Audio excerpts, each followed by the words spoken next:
I was an English major back in my heyday while attending college, which is likely not a massive surprise to anyone watching, given the fact that I consistently publish video essays on YouTube. But as an English major, I of course had to read Pride and Prejudice for a few different classes. It was simply an inescapable novel, and honestly, I never thought too much of it. It's a good love story with a few semi-memorable characters, but fast forward a few years, and I now have a girlfriend who is obsessed with the 2005 film adaptation.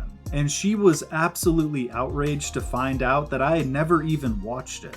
You see, I made a vow after graduating college to avoid heavy reading or anything that reminded me of it as much as I possibly could. I am an extraordinarily slow reader, and having to read like 13 novels for every class really fucking sucked. You could maybe say that I have PTSD from staying up all night to read some obscure books that never made their way to SparkNotes. Regardless of this past trauma though, I found it within myself to give the 2005 film adaptation a watch, and regardless if it was under my own free will, or if I was maybe held at gunpoint by Mrs. Screen Stories, I certainly have some thoughts on my experience watching the film.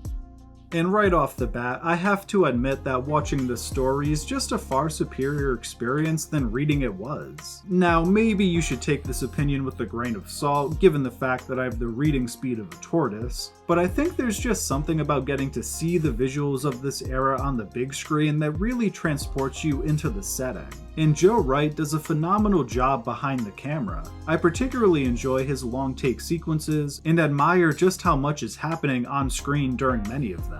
The opening Steadicam shot through the house that introduces you to the whole family was particularly great in my opinion. We essentially are introduced to each main character from this family and their defining character trait all within this opening sequence. And in general, the visuals are just a lot of fun in this film. You're getting the classic attire, customs, and dancing, a lot of fun relics of the past, if you will. This is kind of Bridgerton before Bridgerton was a thing. You know, you could say that Pride and Prejudice had to crawl so that Bridgerton could walk. And I would be remiss if I didn't at least mention the incredible score of this movie.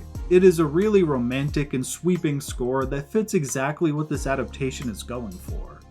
Now, all the Jane Austen purists who might have clicked on this video, if they even made it this far, are probably yelling at their screens about how this film really removes a lot of the social commentary on the nature of marriage and true happiness that the novel had in it. And you are correct, it definitely strips a lot of that out in order to tell a more conventional love story, but I personally don't mind. Does this make it inferior to the novel in terms of writing quality? Sure, I won't dispute that. But does this change also make the film a more enjoyable and entertaining experience? I would also say it sure does. Not to say that this film or the key performances don't have any depth to them, but I think if this film was a more contemplative reflection on marriage and social constructs, then the score and the rich classically romantic visuals would clash a bit with the narrative.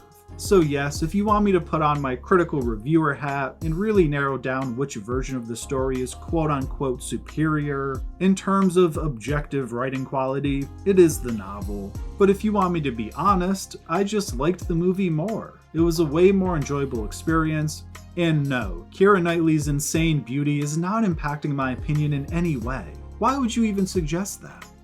The 2005 film also has a few moments that in my opinion have become iconic within popular culture, and I know that until relatively recently I'd never seen the movie, but as I was watching the film, there was definitely a few sequences that I'd seen clips of before and kind of made me go, oh, that's from this movie? And the first of these moments was when Mr. Darcy kind of does the hand flex thing after taking Elizabeth by the hand. Just before we got to this moment upon our viewing of the movie, my girlfriend had a wave of excitement and anticipation come over her, and she simply told me it's gonna happen soon as she excitedly pointed at the screen. And I get it, this scene is definitely one of the more iconic moments from the film, and is a clip that's been all over social media that I've seen a few times while just passively scrolling. I mean, it was as if Mr. Darcy couldn't stop himself from taking her by the hand. He did it almost out of pure impulse, you could say.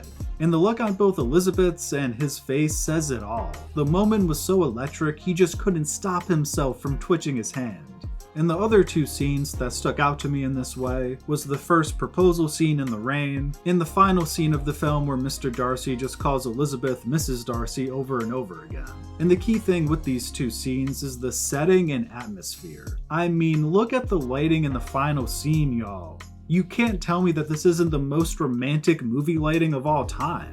Dare I say that even I might be looking alright if you gave me that kind of lighting and setting to work with. But this also kind of speaks to why I think this adaptation, being a more straightforward love story, works so well. Everything from the filming locations, to the lighting, to the costume design, to the score, to the acting performances, all are attempting to create the perfect atmosphere to fall in love. So for me, as far as historical romance movies go, Pride and Prejudice 2005 is on a short list for the greatest of all time. And once again, no, Keira Knightley's insane beauty is not impacting my opinion in any way, shape, or form. Why would you keep suggesting that? Your boy's in a relationship, stop trying to sabotage. Well, if you made it this far, I'd love to hear your thoughts on Pride and Prejudice 2005. Is it your favorite version of this story, or are you perhaps a bigger fan of the novel or the 1995 miniseries? I hope you enjoyed this video, and if you did, please feel free to drop a like or subscribe for more Screen Stories content. Thank you for watching, and until next time, peace.